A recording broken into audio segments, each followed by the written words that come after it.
In front of me is a tidal island, and on this tidal island is a castle. The tide is coming in and the island is about to get cut off. I'm going to head over there and check out the castle and also try and spend the night. Let's go.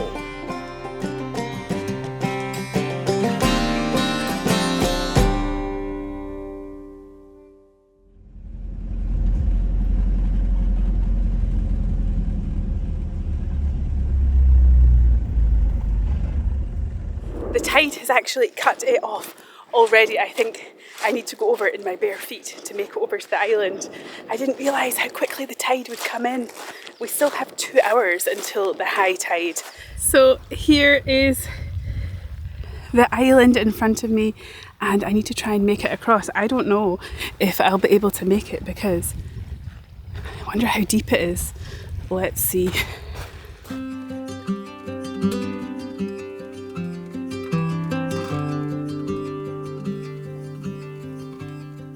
This is the tidal island of Eilean Tírim, home to the ruins of Castle Tírim.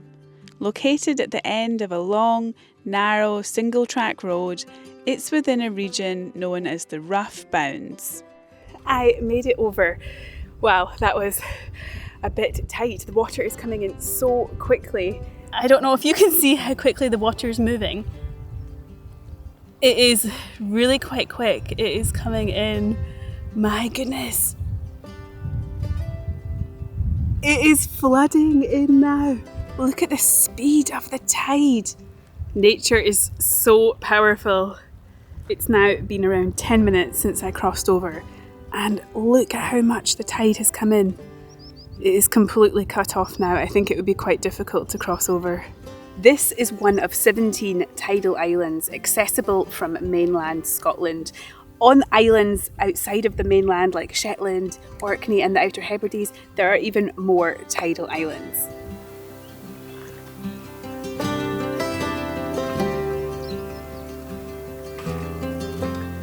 Along the shore here you can see all this seaweed. That is probably where the high tide comes up to.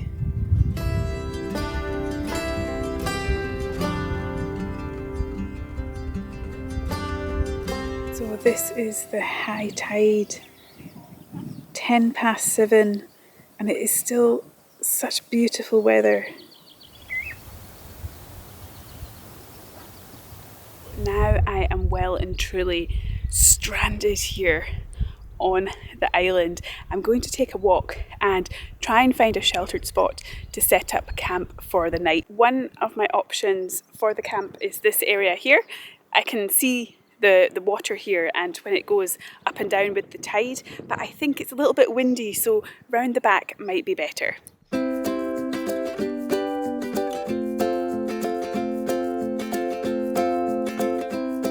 I have come round the back of the tidal island now and I found this quite flat area. It's on a little beach. It is really cute, and when you look up you can see a view of the castle, and this is the side where the sun is going to set. It's quite sheltered here, even though it does look a bit windy, but I'm going to try and set up the tent just over there.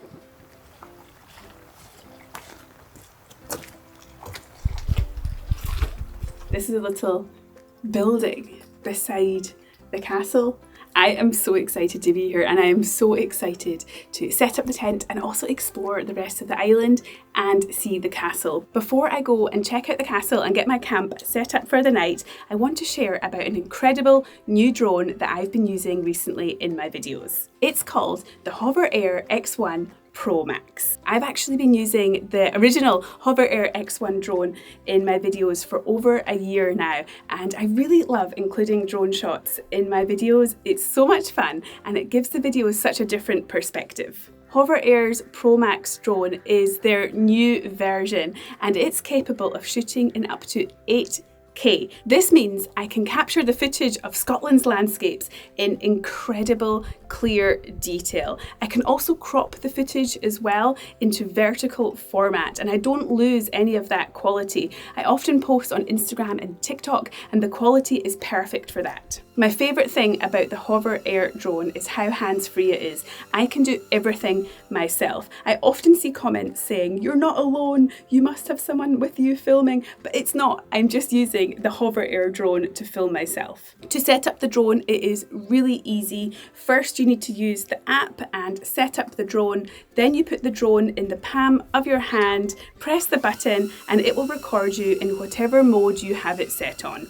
The drone has more than 5 flight modes, including follow, bird's eye, zoom out, orbit, and hover. The drone is really small and lightweight, and I usually keep it in my pocket. I can keep it in my leggings pocket, that's how small it is. If you enjoy documenting your travels or capturing special moments with your family and friends, I really recommend the Hover Air drone. You can find out more details in the link in the video description below, and for a limited time you can use the code RUTH for £15 off. Thank you to Hover Air for partnering with me on this video. Now let's go and explore the castle.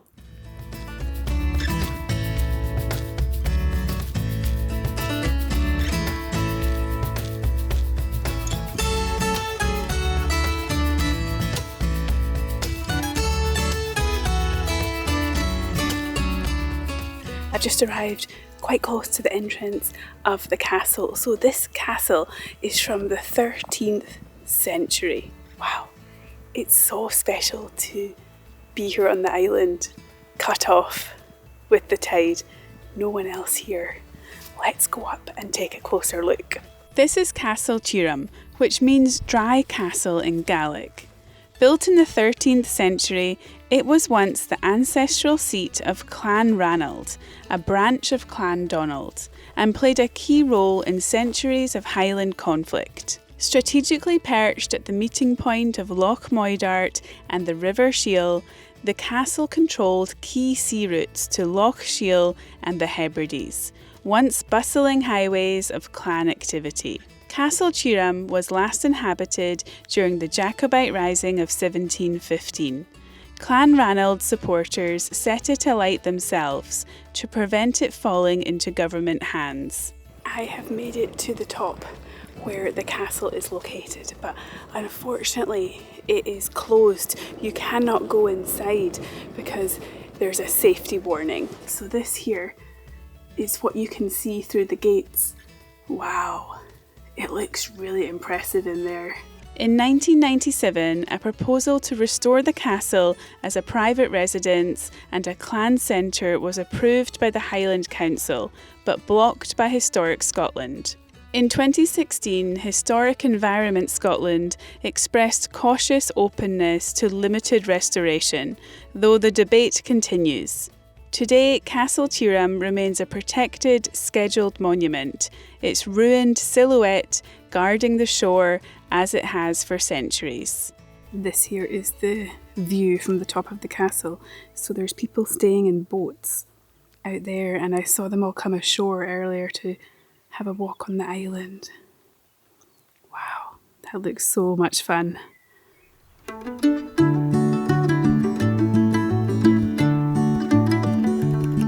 I can imagine it would be absolutely beautiful sailing past all these beautiful islands, mooring just out there, coming ashore. Incredible. So jealous. So I just came back round to the other side and the tide is on its way out already. It is still connected slightly in the middle, but what a difference. It moves so fast. Now I'll head back to the sheltered spot and get the tent set up. It does seem like the wind has died down and the midges have started to come out.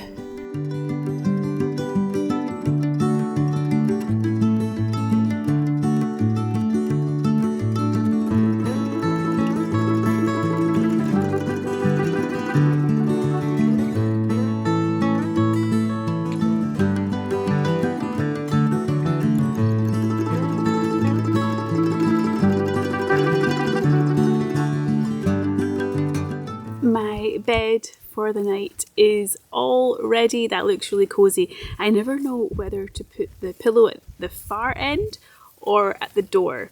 I'll probably leave this space here for my bag. Unfortunately, outside in the porch area, there is an animal poo, but yeah, that was a bit of a mistake to set it up here, but I'll try and get rid of it.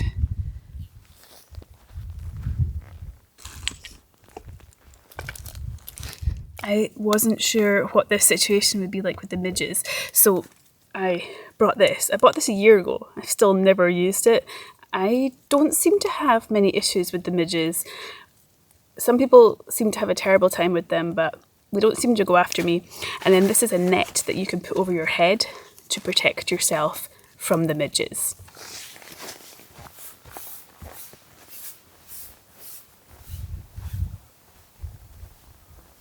I have made it down here to the shore after setting up the tent and just enjoying the view. The sun is going down and I'm going to have a little whiskey. So I brought a few with me. I have quite an extensive collection in my campervan currently after visiting so many distilleries in Scotland recently. I made a video all about the Lowland whiskey region. I visited 12 distilleries, so I have so much whiskey from all those distilleries, but I have a few with me. So I have here the Bladnach Alinta whiskey. I have this one, Wolfburn Morven whiskey. This is based in Thurso, the northernmost town in Scotland, mainland Scotland. And I also have this one, Moffat Liqueur Gooseberry flavour. So this might be a little bit sweet actually compared to the other whiskies. I'm going to start with the Bladnach whiskey because I believe this is unpeated. Okay. Smells good. Sometimes when you go straight onto whiskey without having a beer or a wine first, it can be quite strong.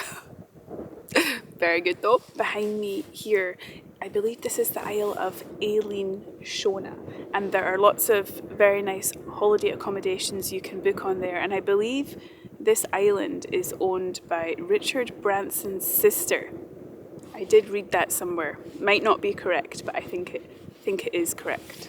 I've been on the website before and looked at some of the accommodation. It looks so nice. All the rooms and all the cottages are done out in really beautiful interiors, and I think that's one of the cottages over there that you can rent. I think there's quite a few all over the island.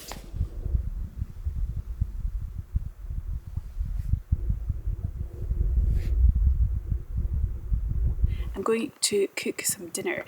The really good thing about tonight is the wind has picked up a little bit, so there's no midges. It's great.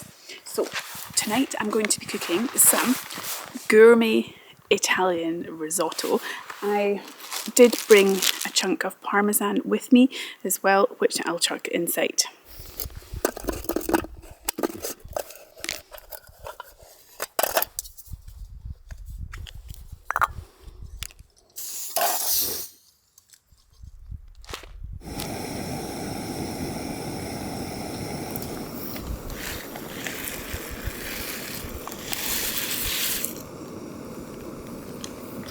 Here is the risotto. The lump of parmesan is so big, but it's slowly melting.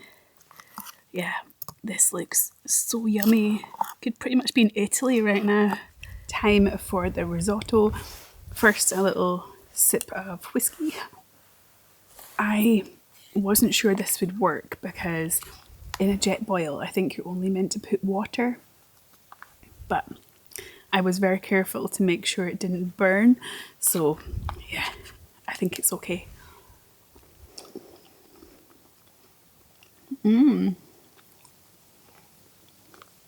Very good.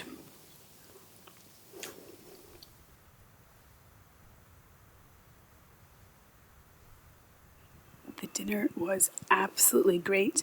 I need to talk quite quietly because the sound is travelling across the water and I can hear people speaking on the boats, so I need to be quiet because I think people are probably going to sleep now. The risotto was excellent. 10 out of 10 Aldi special. I'll definitely be having that again. Whenever I make videos going to bothies or camping, I I often see comments saying, why do you not cook Scottish food? Well, I couldn't find any wild haggises running around earlier, but no, haggis is quite a cumbersome process to cook. It takes quite a long time. So instead, I brought some Scottish tablet for my dessert. Looks a little bit like fudge, but it's harder and it's very, very sweet. Usually, everyone's granny can make really, really good Scottish tablet. My granny made the best tablet in Scotland before she passed away, but let's see how this compares.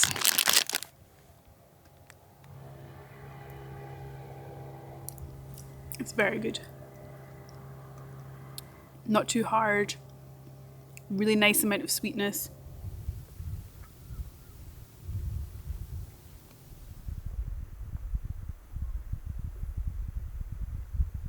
The sun has set. It is now 10:30.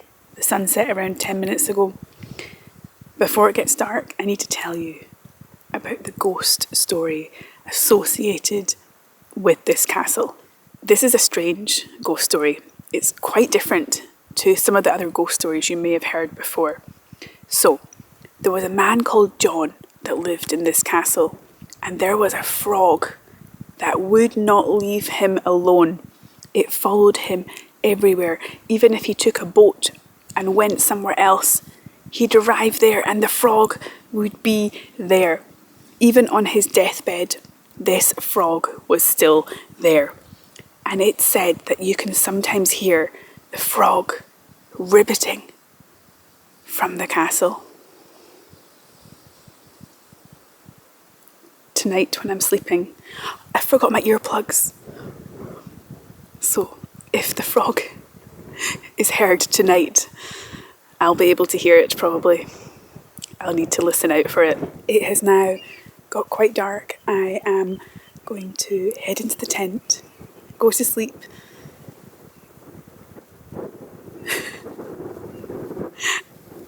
I'm like really excited to stay, but at the same time a little bit nervous. Should be fine, should be fine. Okay, time to get in the tent.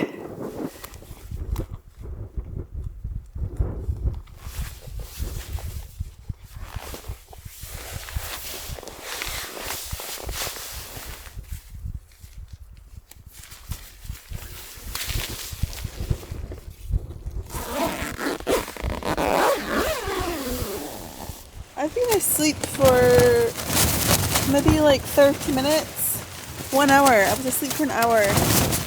And the crazy winds have picked up here. Look at this. The noise is woken me up.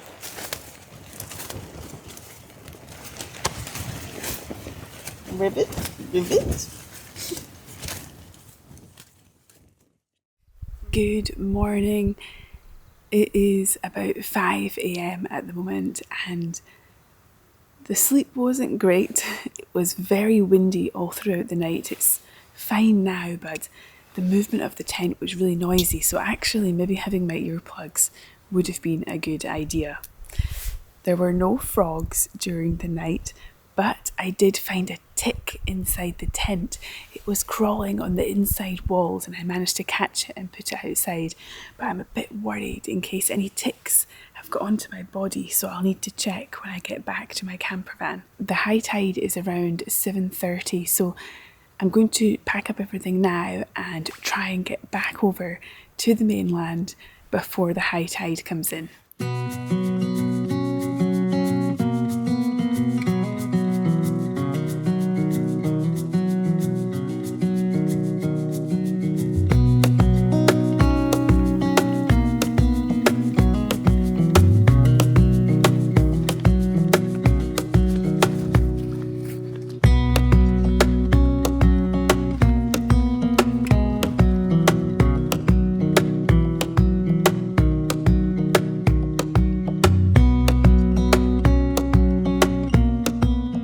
I have just made it to the point where the water covers the land and the tide is on its way in. I actually better hurry up because I think it's already connected, like what happened when I first came over. Can you see the water? Yeah, it's already gone over I think I'm going to have to take off my shoes again. Oh my goodness. If I don't go now, I'll have to wait probably around 3 hours until the water's gone down again and I can cross over. Oh my goodness, look how fast it's coming in again. My goodness. I wonder, maybe here's a shallower area to cross.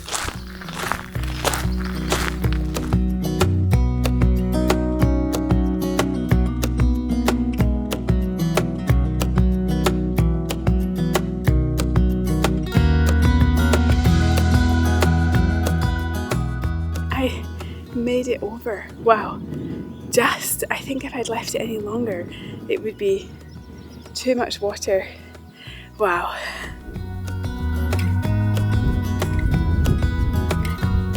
It was so much fun to camp on the tidal island with the castle. Thank you so much for watching, and I'll see you next time.